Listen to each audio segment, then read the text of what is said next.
So today we're going to be looking at cumulative distribution function of a continuous random variable, part of the Gresty Academy crash course in continuous random variables. We're going to be looking at this question here, in which we're asked to find P and Q, and we're also asked to find the probability density function given the cumulative distribution function. But let's start right at the beginning with cumulative distribution functions. Okay, so basically let's just go from the beginning, and as a reminder, we've done probability density functions. Let's just have a quick draw of one. Here is a probability density function here, like that. That's our probability density function f of x. We've done this in previous videos, and the area underneath here is equal to 1 by definition, and that means that the integral between infinity and minus infinity of our probability density function f of x dx equals 1. Again, we've done that in previous videos.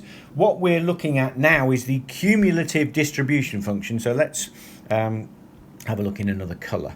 Okay, so basically what we're saying is the cumulative distribution function, well, the probability density function here is equal to 0, so therefore so is the cumulative distribution function.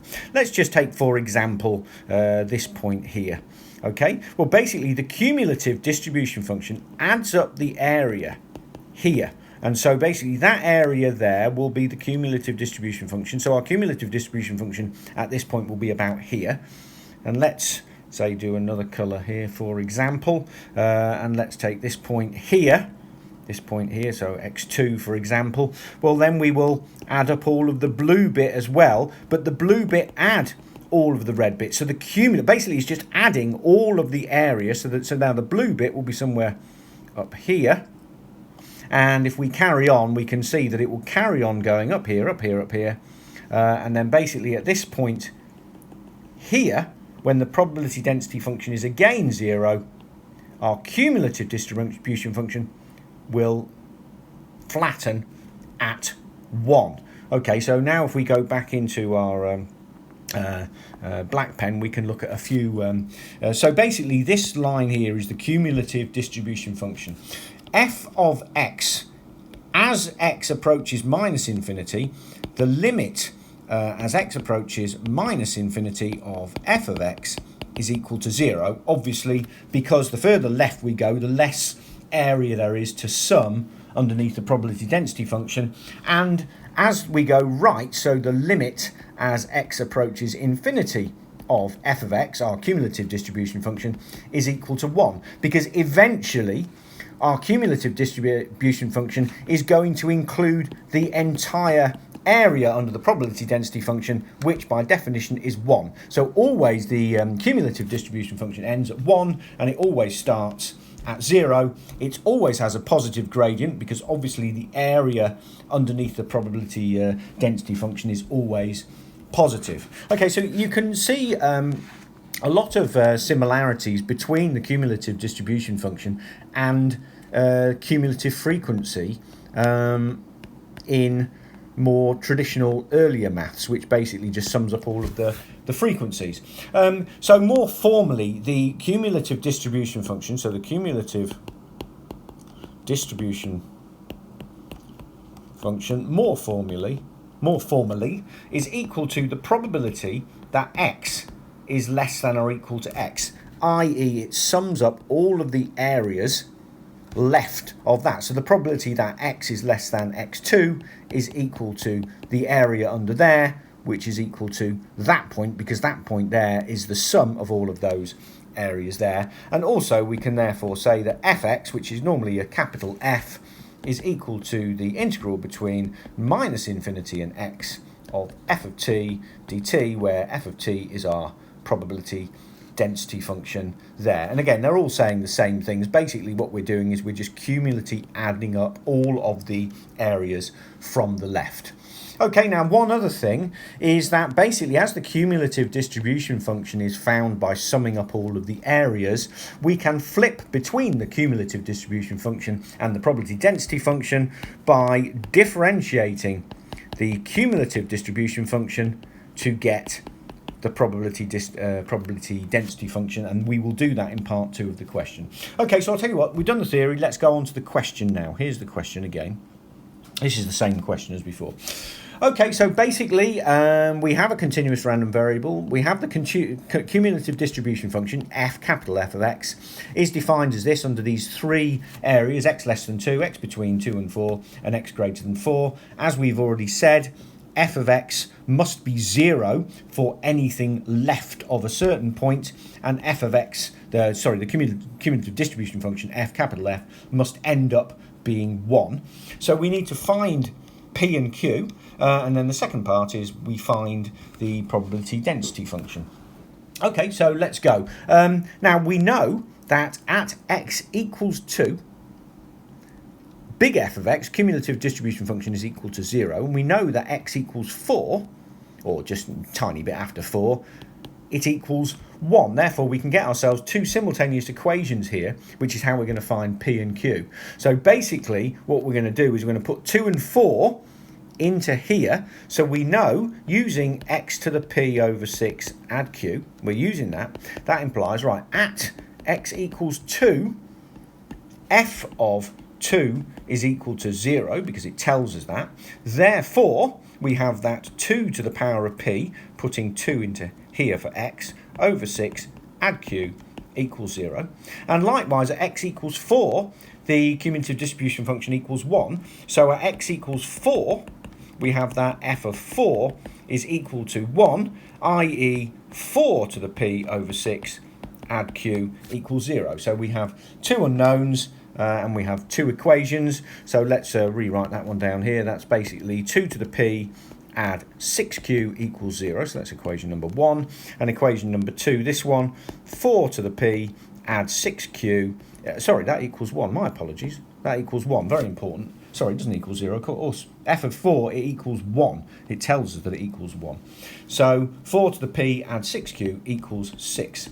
And that is our second equation. Now all we need to do is solve this. So let's go 2 take away 1. 2 take away 1 gives us 4 to the P, take away 2 to the P equals 6. And 4 to the P is 2 to the 2P. So that implies that 2 to the P squared minus 2 to the P minus 6 is 0. So we have a quadratic in 2 to the P, i.e. 2 to the P minus 3. 2 to the P plus 2 equals 0.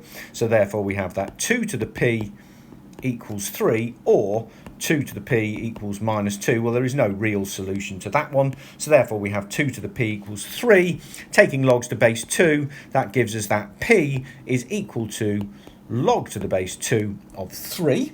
And then what we can do is we can just stick this into either one of the equations. Let's stick it into equation 1, and that gives us 2 to the power of log to the base 2 of 3 add 6q is 0.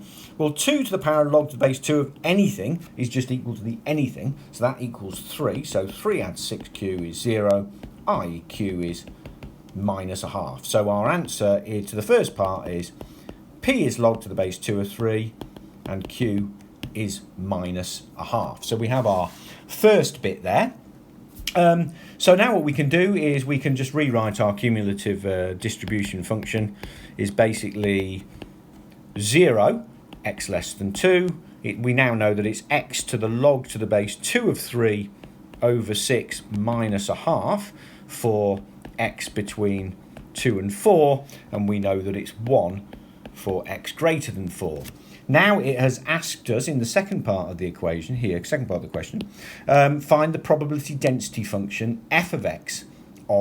And we've already agreed up here that the way we can go between them is we differentiate the cumulative distribution function to get our probability density function. So all we need to do is differentiate this to give us our probability density function is, well, the differential of 0 is 0. So that means x less than 2, it's 0. The differential of this, well, it looks slightly ugly, but it's not. So that's log to the base 2 of 3 over 6, x to the power of log to the base 2 of 3 minus 1 between 2 and 4. And the differential of 1, again, is 0. So for x greater than 4, the probability density function is 0. And so this is our probability density function.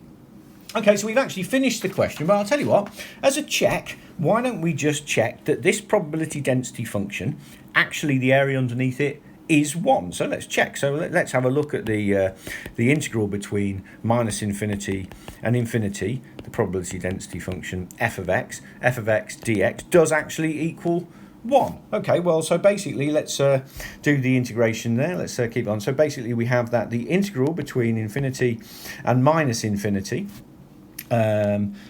well, we actually don't need to do between infinity and minus infinity because it's 0 outside of the region 2 and 4. So we need to do between 2 and 4 of log to the base 2, 3 over 6 x to the log to the base 2, 3 minus 1 dx. Okay, so let's have a look at that. So that basically equals taking the constant out, log to the base 2 of 3 over 6, the integral between 2 and 4 of x to the log to the base 2 of 3 minus 1 dx, and that equals log to the base 2 of 3 over 6 times by x to the log to the base 2 of 3 over log to the base 2 of 3. All I'm doing is I'm integrating that between 2 and 4. The log to the base 2 of 3 cancels out. That equals 1/6 times by 4 to the power of log to the base 2 of 3 minus 2 to the power of log to the base 2 of 3. And 4 to the power of log to the base 2 of 3 we can write as 2 to the power of 2 log to the base 2 of 3 minus 2 to the log to the base 2 of 3.